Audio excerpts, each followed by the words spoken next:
Welcome to the Living Artist Podcast. I'm your host, Preston M. Smith.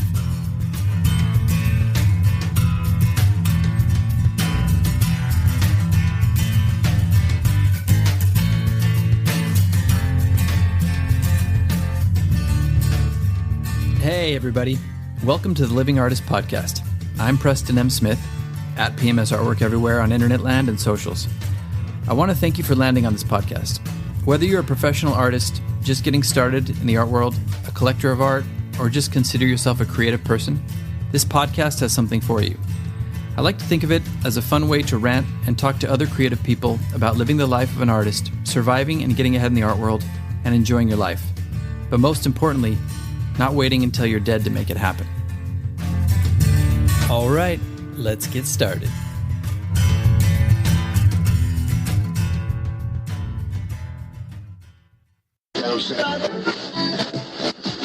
I said, hey everybody, this is your buddy, Nick Cage. Well, you might be wondering, why every time you turn on your TV, there's Nick Cage in a new movie. Well, that's because Nick Cage can't be stopped.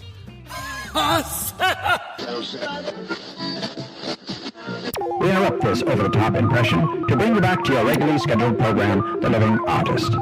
Please excuse the interruption. You thought you got rid of me, but I'm back, everybody. Okay, that's enough. It's getting there. Come on. You got to work out these impressions when you can. Welcome back to the podcast. What the hell does Nick Cage have to do with anything? You know, not really much at all, except for, you just got to have a little fun sometimes. But yeah, he's kind of ubiquitous out there. I could tie that into how do you become ubiquitous? But you know what? That's a topic for another conversation and another episode. Today, I thought I would talk about something that I get asked all the time on social media. And it's something that I've really never covered up until now. I've covered, are you ready for galleries? I've covered scams. I've covered a lot of that stuff. But it's kind of in the middle of that. It's what happens when a gallery or some unknown entity, a lot of times overseas, reaches out to you and wants you to be a part of their gallery or their program. And they want to charge you a bunch of money to do it and have you ship your work over there. And then they're going to represent you and get you into some booth or get you into some fair and then, show your work a little bit to all these collectors. What do you do in that situation? Is it worth the money? Is it worth the time? Well, we're going to get into that right now. Yeah, so this has happened to me countless times in my career over the years, over 20 plus years doing this, and it's come in many different forms, and it seems to be happening a lot more nowadays with social media. Like everything else, you have to be more discernible than ever these days. But at the same time, we also have so much more power nowadays to contact people, to ask people's opinion, things like that. So it's kind of a blessing and a curse. It used to just be by email, or you'd get some random thing maybe in the mail every once in a while, but mainly by email. And nowadays it happens over social media a lot and email. So what happens when an entity reaches out to you and they sound really good, like almost sounds too good to be true? There's like this huge email talking about how great the gallery is or how great the establishment is that wants to represent you. They typically have some very vague introductory paragraph or sentence saying that they love your work or whatever. They don't really talk about too much in detail, or maybe sometimes they'll highlight a detail here and there, but they will ask you basically to be represented by them. And all you have to do is read through to the fine print and get down there. And basically, you see that you have to pay about $1,500, $1,800, $2,000, upwards of $2,000, sometimes even up to $4,000 or $5,000 to be a part of this thing. And typically, it's like a booth or it's wall space in the gallery. Or it's a fair or something like that. And you have to front that money and you sign the contract and they promise to, get you out to all their clientele, to all their collectors overseas. And it's a great opportunity. And they typically will have a bunch of paragraphs and, maybe some links explaining their gallery. And a lot of these places look legit. And it's kind of just leaves you wondering like, man, obviously I'm flattered because this gallery or this entity reached out to me. They love my work. They want to represent me. Maybe you're kind of struggling right now and you want to be represented and obviously everybody wants to get their work out there and overseas especially and reach a new collector base and clientele. That's something that we all want. I'm not saying that it's predatory, but it also is kind of in a way because it's preying a little bit on your need and want and desperation to maybe do it. And you're kind of like, well, I could spend the money. I could get that over there. And I'm here to say, before you do that, let's think about it a little bit. It is not always very easy to discern whether it's a good idea for you or not. And really, it kind of is dependent a little bit on you. It's dependent on how much money you have saved up. It's dependent on, is somebody bankrolling you? Do you have a budget for stuff like this where you can just take a risk and try something?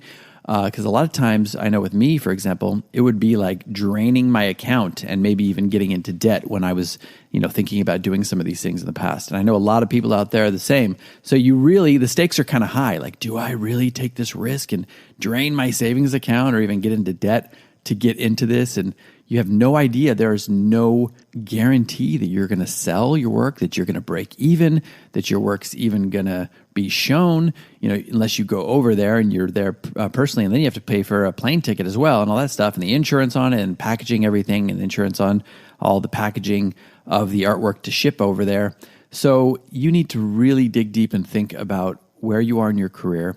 If you have the money to do it, if you have a little bit of kind of a buffer where you can take some risks and stuff like that, then, maybe depending on how good it is, depending on how legit the place is, if it's been around for a while, if you can verify that online and see other people doing it and see their social media presence and see other people talking about them, and you think, well, this might be worth just trying it out. And if I don't sell anything, it's a good experience. I can put it on my resume. That is fine. That's good for some people.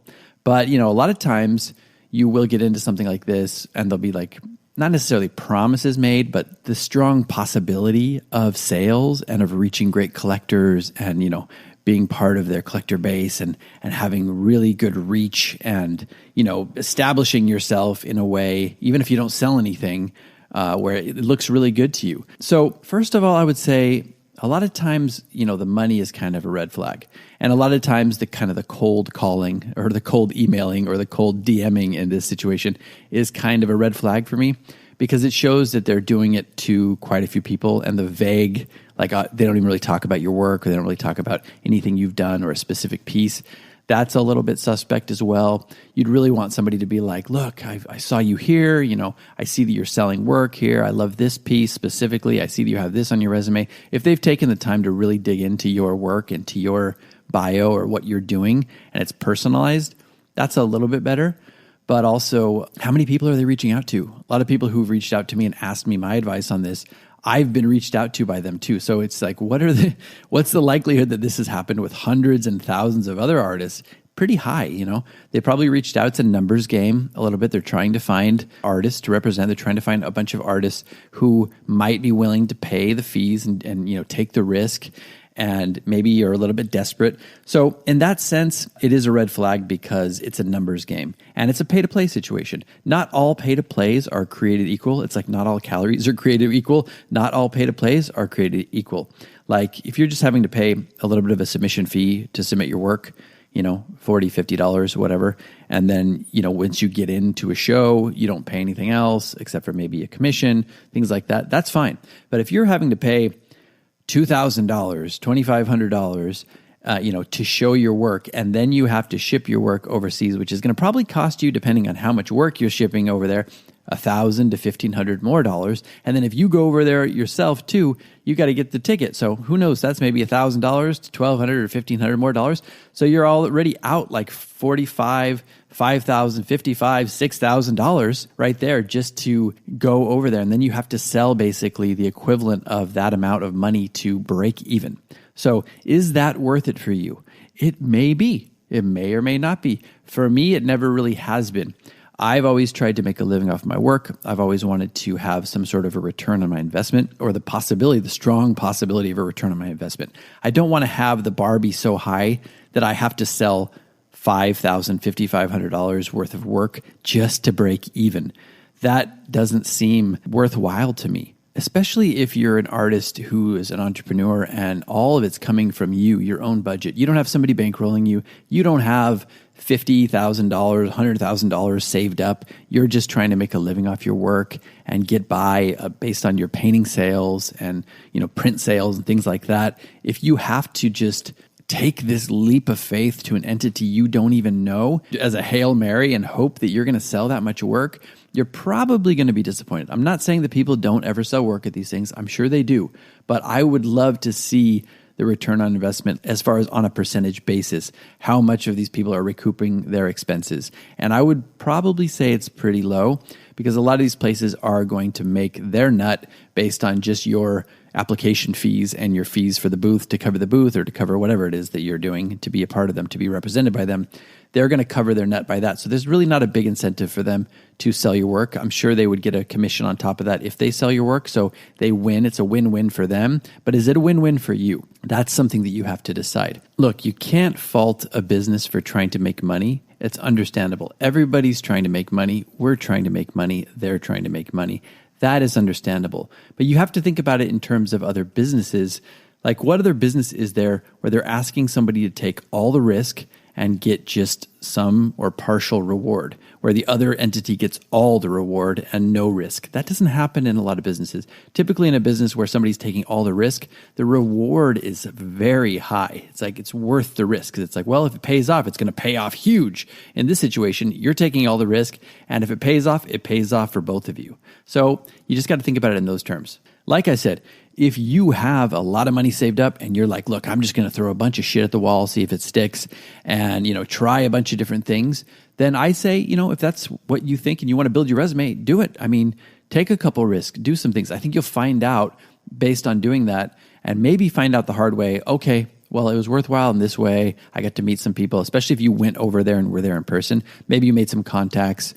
Maybe you sold a few pieces here and there. Maybe you developed a couple collectors here and there. Maybe that's worthwhile in the long run. If you can turn that into something downstream, then yeah, maybe it's worthwhile. But for the vast majority of us who are kind of living painting sale to painting sale or artwork sale to artwork sale, or, we just have a very small cushion, it's hard. Each one of these things is really a leap of faith. It truly is. So that's one thing I would say now in the information age, in the age of social media, where you can reach out to anybody like me, for example, and people do reach out to me about this stuff.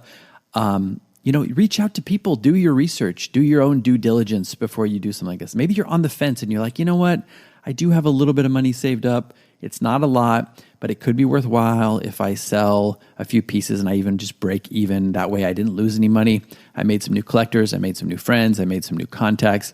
If that's the case and you're on the fence and you're like, yeah, I'm kind of leaning towards doing it, I would just say do your due diligence and reach out to some people. Find some people online, find their social media, find the artists that they represent, or find the artists who have taken part in this before. It's not that hard these days to do that. And then reach out to a few of them, DM them, and ask them about their experience. Just say, hey, look, I see that you've worked with so-and-so gallery or so-and-so entity, and they reached out to me. I'm kind of deliberating and deciding whether or not I want to take part in this, and then find out what their experience is. Find out if they sold any work. Find out if it was like net positive to them or if it was negative to them. And I think you will see if these artists are legit themselves and they're honest with you, that will probably give you your answer. If you're leaning a certain way and then one of them's like, oh, it was a horrible experience. I lost my money. I barely showed my work to anybody. I didn't make any sales. I've never heard back from them. Then, there's your answer. But if you hear quite a few people say, it was pretty good. I made a few sales. I made a few collectors. I would do it again. Then maybe that pushes you over the edge and you say, yeah, you know what? I'm going to take this risk. So, long story short, are these things legit? It's impossible for me to say off the top of my head if any of these are legit because there's so many nowadays that do this. And it's kind of on a spectrum. I was saying to my wife the other day, in a sea of people yelling about black and white stuff, I think like intelligence now, or nuance, is kind of the new intelligence. It's like there's a lot of gray areas and granularity to a lot of this stuff. It's not always just like, oh, it's positive or it's negative. For some people it's positive, or maybe there's certain aspects that are positive and certain aspects that are negative. So you have to weigh the pros and cons of these and decide based on where you are in your career, what level you are in your career, how much money you have, how much risk you're willing to take. All of these things you have to decide for yourself, and then either make the leap or decide, you know what, I'm going to hold off for now. And you don't always have to burn the bridge either. You can say, look, I'm really interested. I don't have it in my budget at the moment, but I would love to circle back at a later time. And that's fine too. A lot of these people would love to, it's not like it's a one-time offer with most of them. It's going to be something where they're like, okay, fine, we'll reach back out to you, or reach back out when you have the funds. So that way you are not burning a bridge, you're leaving a door open, and you're saving your money and you're being a little bit more risk averse in the moment. So that's all fine to do. And that's something that I would highly recommend. And for me, it's one of those things where, I've been doing this a lot of time now, and I've been doing it for, multiple decades. And I do sell my work, and I make a living off my work, and I do make a living off of galleries and online stuff. And I found a way to kind of streamline it so where I don't have to do as much risk, and I get my reward, I get a return on my investment, and I build my collector base, and it keeps me going, and I don't have to just be taking these huge leaps of faith every once in a while and hoping that they pay off. That's not to say that everybody can have the same career path as I do, but I think it's one of those things where when you've been burned a few times, you kind of start to realize like all these things in your mind sound great. The possibilities always sound great, but the action of actually doing it, just even packaging up a shit ton of work and shipping it overseas to have somebody else take all that out, put it on a gallery wall or into a fair or something like that, and not even be sure how they're going to hang your stuff, how it's going to arrive, if it's going to be taken care of. That alone is a lot of work. But then, putting the money together, signing the contracts, going over this, doing all the research, taking the risk of like flying over there and being there in person, doing a little bit of globetrotting, having to get a hotel on top of that. Maybe you've got a friend who stays in the country and you can stay with them, or maybe you can Airbnb or whatever. But it's just going to cost you a lot of time, money, effort. It's going to be physical, it's going to be mental, and it's going to be financial. So that's why I just really caution people to take this seriously and do your due diligence. You don't want to learn the hard way. You want to minimize that as much as you can, because I've learned the hard way many times, and I would really like to save anybody from a bad experience.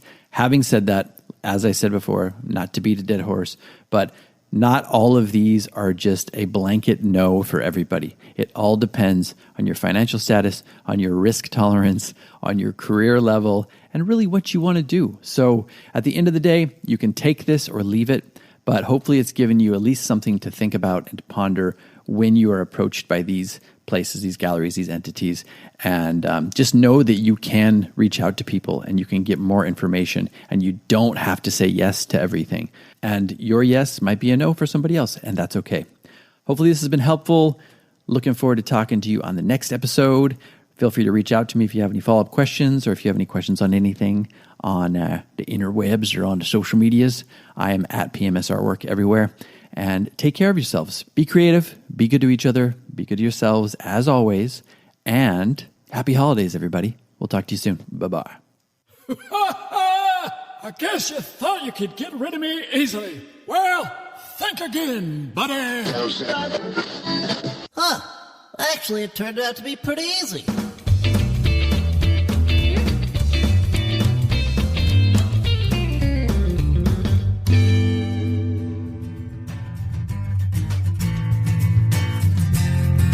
This has been the Living Artist Podcast. Thank you so much for listening. I just want you to know that I appreciate you being here, and I'm grateful to be in your ears. Your art and creative life on this planet is meaningful, so thank you for sharing it with me. If you like this podcast, whatever platform you're listening to it on, please subscribe and share it with your friends. You can also leave me a positive review to show your support. This helps me to reach more people with the algorithmic magic and keep the show going strong.